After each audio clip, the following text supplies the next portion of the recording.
بسم اللہ الرحمن الرحیم۔ آج بحریہ ٹاؤن کے رہائشیوں نے، بحریہ ٹاؤن کے بزنس مینوں نے، جیسے آپ دیکھ رہے ہیں میرے دائیں جانب جناب بلال طالب صاحب، شیخانی صاحب، شاہد قادری صاحب، دیگر بڑے بڑے نام یہاں موجود ہیں جنہوں نے دنیا بھر کے لوگوں کو یہاں عالیشان گھر فراہم کیے، عالیشان بزنس فراہم کیا۔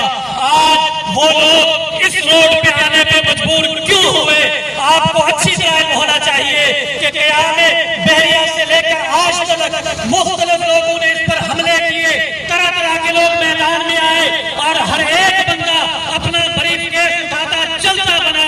ایک بار پھر جان اخبار نے بھاری قیمت وصول کرنے کے لیے ایک نیا دھندا رچایا ہے کہ جی بحریہ ٹاؤن یہ ہے، بحریہ ٹاؤن وہ ہے۔ حالانکہ وہی پرانی باتیں کہ گوٹھوں کی زمینیں تھیں۔ میں آپ سے سوال کرتا ہوں، یہ دائیں جانب آپ کو گوٹھ نظر آ رہے ہیں؟ یہ بائیں جانب آپ کو گوٹھ نظر آ رہے ہیں؟ یہ جناب والا صدیوں پرانے پہاڑ ہیں جن کو ملک ریاض نے آباد کیا ہے۔ ملک ریاض نے اگر کسی کی زمین چھیننی ہوتی تو ہمارے ماتھے پہ آج ایک دارالعلوم موجود ہے، اس دارالعلوم کی موجودگی بتاتی ہے کہ ملک ریاض کسی بیٹھے ہوئے شخص کو نہیں چھیڑتا، کسی پہ ظلم نہیں کرتا۔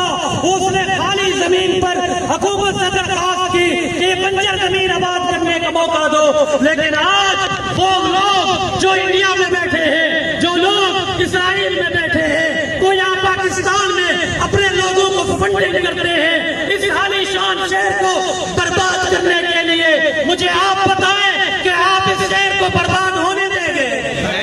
بلند آواز سے ہاتھ کھڑے کر کے ہمیں کچھ بھی کرنا پڑے، ہم جان اخبار کے دفتر کے اوپر جیسے بلال بھائی نے کہا دھرنا دیں گے، قادم مرد دھرنا دیں گے کہ کوئی نئی بات تمہارے پاس نہیں تھی، تم پرانی باتیں اٹھا کے لائے۔ لیکن اب اس طرح بریف کیس نہیں ملے گا۔ بہتر ہے کہ اپنی میڈیا کی ساکھ کو خراب نہ کرو، معذرت کر لو کہ ہم نے جو کچھ کیا وہ غلط تھا۔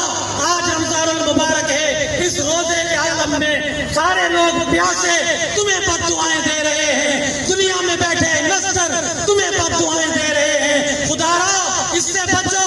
پانی پاکستان کا اخبار سنو لوگوں، سنو لوگوں، یہ کون سا اخبار ہے؟ پانی پاکستان کا اخبار ہے۔ یہ قائد اعظم کا بنایا ہوا اخبار ہے۔ آج قائد اعظم کی روح کو بتانے کی ضرورت ہے کہ اے قائد، تو نے ملک کے ساتھ ہمیں ایک اخبار بھی دیا تھا جس نے ہمیں خبریں دینی تھی، لیکن آج وہ ملک میں انتشار پھیلا رہا ہے، آج وہ ملک کو تباہ کرنے پہ تلا ہوا ہے۔ اور اگر جان اخبار اب تک آج کے بعد جو کچھ کر چکا، جاؤ ہم عوام کو معاف کرتے ہیں، ملک ریاض صاحب کی گارنٹی نہیں ہے، لیکن پھر بھی اگر تم باز نہ آئے، ملک ریاض صاحب آئے نہ آئے، ہم اپنے بچوں کی خاطر قربانی ضرور دیں گے۔ کہ انشاءاللہ، انشاءاللہ، بلند آواز سے انشاءاللہ۔